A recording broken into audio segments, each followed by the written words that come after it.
In Zechariah chapter 12, verses 2 and 3, we see that in the last days, the nations of the world will gather against Israel, and God will make Jerusalem a heavy stone and a cup of reeling. This is what it says in Zechariah chapter 12, verses 2 and 3. Behold, I will make Jerusalem a cup of drunkenness to all the surrounding peoples when they lay siege against Judah and Jerusalem. And it shall happen in that day that I will make Jerusalem a very heavy stone for all peoples. All who would heave it away will surely be cut in pieces, though all nations of the earth are gathered against it. We're seeing this right now. A cup of drunkenness means that the nations are intoxicated and unsteady by their passions, their offenses, their doctrines of demons and philosophies of men concerning Israel. Some translations call it a cup of reeling, and the image is of a drunk person staggering, trying to make their way. A very heavy stone means that the nations will only hurt themselves trying to exalt man's will over God's will for Jerusalem and for the Jewish people. So this intoxication and human-based effort against Israel is currently underway right now. But here's the good news. While the nations rage and governments plot, God's promises to Israel remain unshakable, from Abraham all the way to Jesus and even into our day. But even though God's promises to Israel are so clearly declared throughout the Bible, so many Christians don't know them. Many Christians base their thoughts and feelings about Israel on what they hear in the media instead of what God says in his word. So in this video, I want to briefly reveal God's heart and God's promises for Israel that he stated in his word. All but two of them have been fulfilled, a fact that proves God's faithfulness and sovereignty in the world that he created. So you may want to bookmark this video to use for future reference and to share it with friends. But before we get into it, I want to give you 4 reasons why you need to watch this video.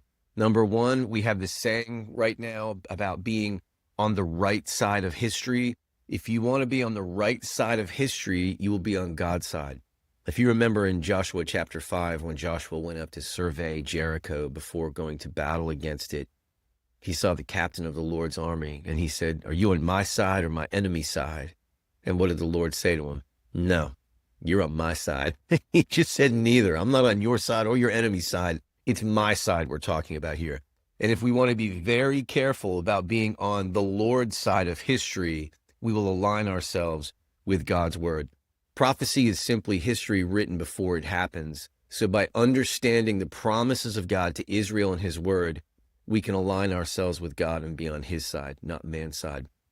Number 2, the reason why we need to know this is because the story of Israel is a story of God's faithfulness. And we miss that if we get mired down in the debates and the passions and the opinions and the feelings about Israel and about the Jewish people. We can look at politics and policies and get all upset and miss the point that God is faithful over thousands of years. He keeps his covenant. He keeps his promise. And if he's faithful to Israel, I mean, think about it. If he can be faithful to Abraham to keep his covenant after 4,000 years, how much more faithful can he be to us in one lifetime, right? Number 3, every saint needs to speak the truth, not just the pastors, not just Christian influencers. We are all called to be salt and light, salt that preserves the truth of God's word in the hearts and minds of people, and light that exposes the lies that the enemy sows in the darkness, okay? So this is too big of a job for the quote-unquote professional Christians. We all need to know what the word says so that we can respond. We're like a rapid response force, right? When we hear these things, we can just speak the truth and come against them. And number 4, and lastly, negative feelings towards Israel and the Jewish people are at an all-time high in Western civilization. According to the Pew Research Center, 33% of adults in the U.S. under the age of 30 say that their sympathies lie entirely or mostly with Palestinians, and only 14% of adults under 30 empathize with Israel. It used to be way higher than that. I'll show in the chart below. But fully a third of adults under 30 empathize more with the Palestinians. Only 14% empathize with Israel. Now, here's why this is important. This generation is going to grow up, and be elected to office or be appointed to office, they are going to set policy and position towards the nation of Israel. We have a lot of work to do, church, to explain what the word says about the Jewish people and God's promises to them. Okay, so let's walk through these 8 promises together and see how God's word has stood the test of time. I'm Jeff. This is the Majesty and Mystery Tour. Please like, subscribe, and share. And please consider supporting my efforts on the Buy Me a Coffee link below. Let's start with the fulfilled promises, the foundation, God's covenant with Abraham. God promised Israel a land, and his word still stands. This comes from Genesis 12, verse 1. The Lord said to Abraham, "Get out of your country, from your family, and from your father's house to a land that I will show you." The Lord led Abraham to a specific place on the earth to give him and his descendants forever a homeland. We can take a look at this map of the ancient land that God promised to him, and you can see how Israel today only occupies a small part of this. God's covenant is older than any modern border. If you take a look at this graphic, you can see in the scriptures, these are the boundaries that God had given them for the land, okay? Number 2, God promised to make them a nation, and they still endure. This comes from Genesis 12, verse 2. I will make you a great nation. I will bless you and make your name great, and you shall be a blessing. In Genesis 22:17, God says this, blessing, I will bless you, and multiplying, I will multiply your descendants, listen to this, as the stars of heaven and as the sand which is on the seashore, and your descendants shall possess the gates of their enemies. Now, this is interesting here because this speaks of Abraham's natural descendants, the Jewish people, and his spiritual descendants, which is the church, okay, which is believers today. The sand of the seashore speaks of natural descendants. What are we? We're dust. And the natural man is dust. We come from the dust of the earth, to dust we return. Sand of the seashore represents the Jewish people today, but the stars of heaven, you know, in the New Testament, it says will shine like the stars in glory. Okay, it speaks of the saints. It speaks of us. But here's what's interesting. God says that both of them will possess the gates of their enemies, right? Authority for Abraham's descendants. Ancient civilizations like Babylon, Assyria, and Rome, they've all risen and fallen. Israel, scattered for centuries, still exists today as a people and as a nation. No other nation in history has been destroyed, scattered for thousands of years, and then reborn because God is faithful. He keeps his covenants. Okay, number 3, that they would be a blessing to the nations. God promised blessing, and through Israel, the world met the Messiah, Yeshua, Jesus Christ. Genesis 12:3, in you, all the families of the earth shall be blessed. It's important that we remember that Jesus himself was Jewish. It cracks me up when I talk to Christians who have a disdain or a contempt for the Jewish people. Like, look, your Lord and Savior is a Jewish man. Seated on the right hand of the throne of God in heaven is a Jewish man. The Lord that you look forward to returning is a Jewish man, okay? Jesus, born in Bethlehem, raised in Nazareth, a son of David of the tribe of Judah. Christianity didn't appear out of nowhere. It was rooted in the Old Testament. It was rooted in Judaism. In fact, the church grew out of Judaism. It was considered a Jewish sect before it fully came into its identity as Christians at Antioch, okay? Here's the thing. The world has been blessed through Abraham already because of Jesus, the Messiah. And he will bless us a second time when he returns. All right, number 4, restoration after scattering. God promised to restore the Jewish people to their ancestral homeland, and he's gathered his people from the nations. In 1948, after nearly 2,000 years, Israel became a nation again. Jews from all over the world, Europe, Africa, the Middle East, returned to the land just as Scripture foretold. This ingathering that we've seen was prophesied in several Old Testament passages. I'm just going to rattle them off and not read them all to you. You can check them out. In Deuteronomy, Moses is prophesying, it says, in the last days, in Deuteronomy, chapter 30, verse 3-5. Ezekiel 36, 24-28. Ezekiel 37, 21-22. Amos 9, 14 and 15. These passages promise that in the last days, God would resettle them, the Jewish people, in the land of their fathers. He even says on the mountains of Israel, and he says they will never again be removed from the land. I know there's a lot of talk right now about how Israel became a nation in 1948. And there are even Christian influencers saying that, well, that was just done by political operatives and what have you.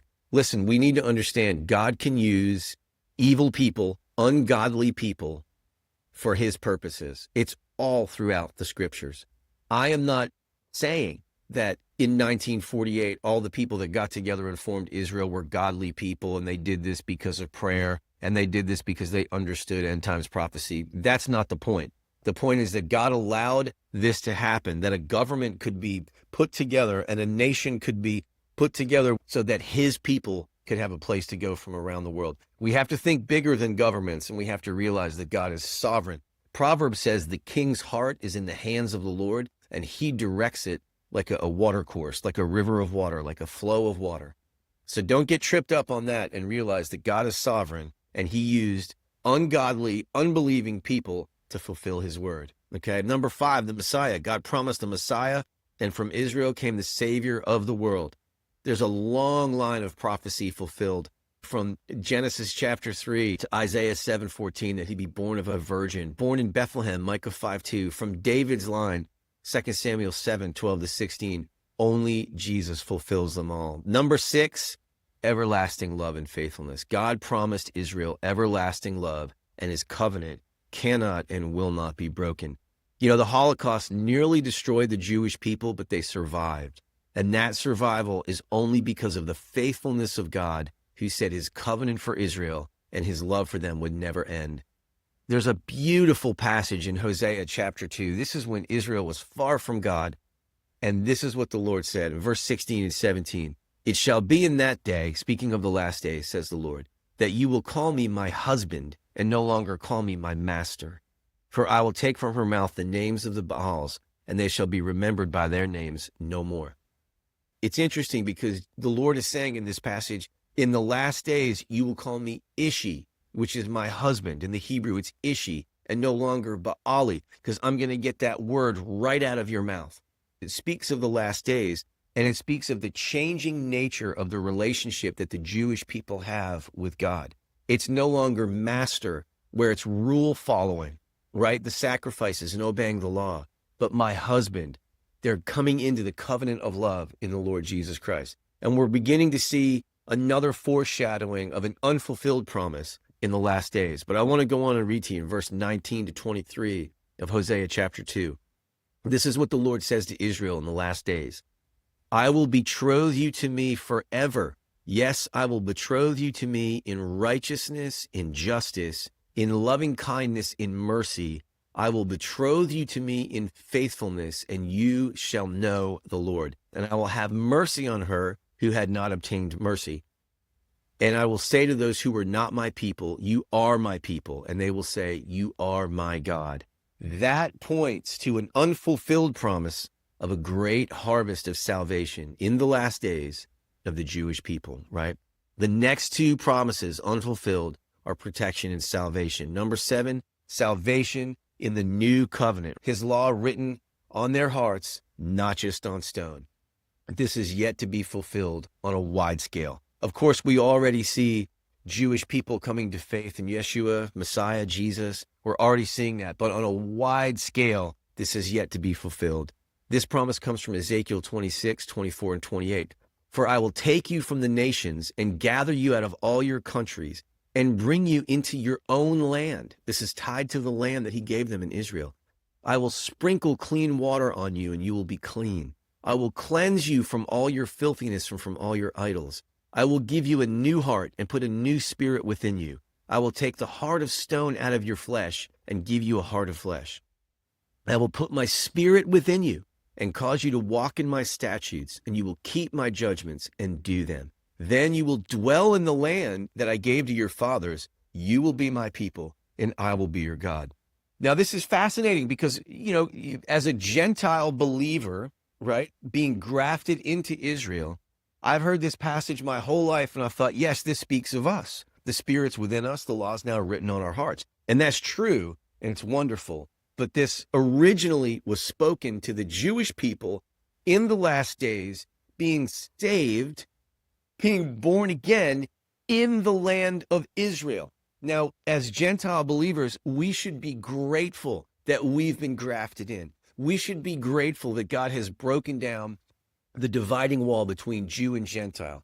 We should be grateful that Jesus said, I have other sheep who are not of this fold, and I must go to them. We should be grateful that he was even mindful of us Gentiles when he was walking here in his ministry on the earth for 3.5 years, right? When he went to the cross, he was thinking of us.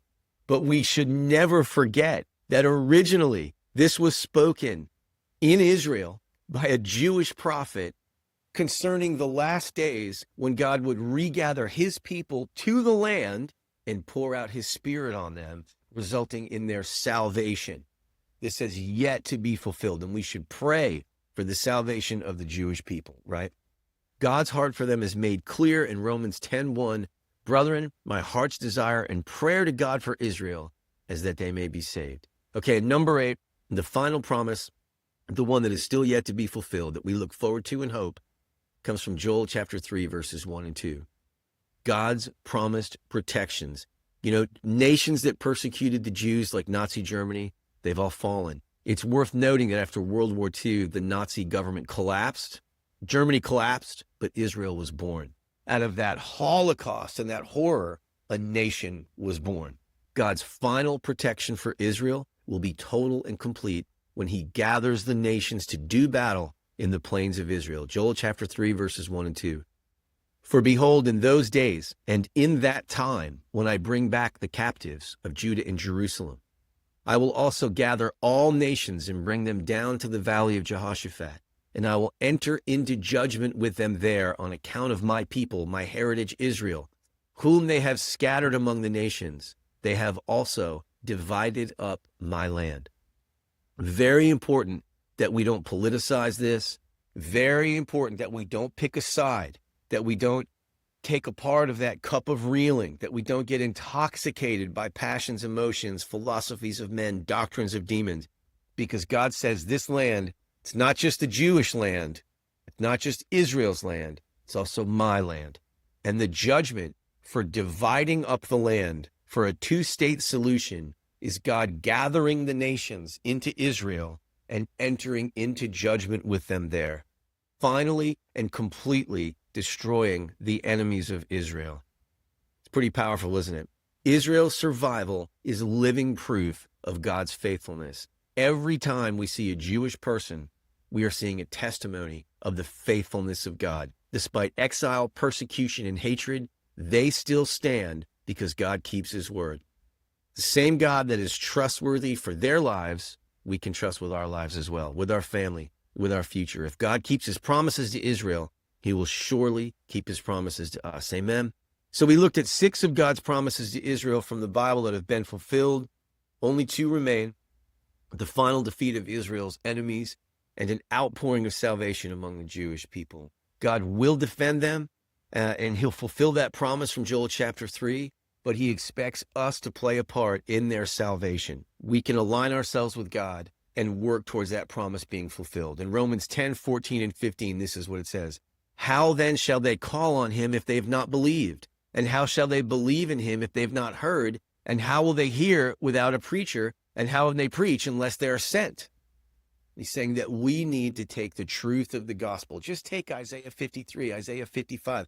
Just take those chapters and share them with Jewish people. Pray for their salvation. Love them. Stand with them. Share the gospel and speak the truth of God's heart for Israel. The Lord is faithful. He's not a man that he should lie, nor a son of man that he should change his mind. We need to take Romans 13:11 to heart. Do this, knowing the time, that now it is high time to awaken out of sleep, for now our salvation is nearer than when we first believed. Well, thanks for watching, friends. I hope this has encouraged you. If it has, please share this with someone else. I'm sure it's going to encourage them. Please like, subscribe, and share, and please consider supporting my efforts at the Buy Me a Coffee link. I would love to hear your thoughts in the comments below. Thanks for watching, friends. Be blessed.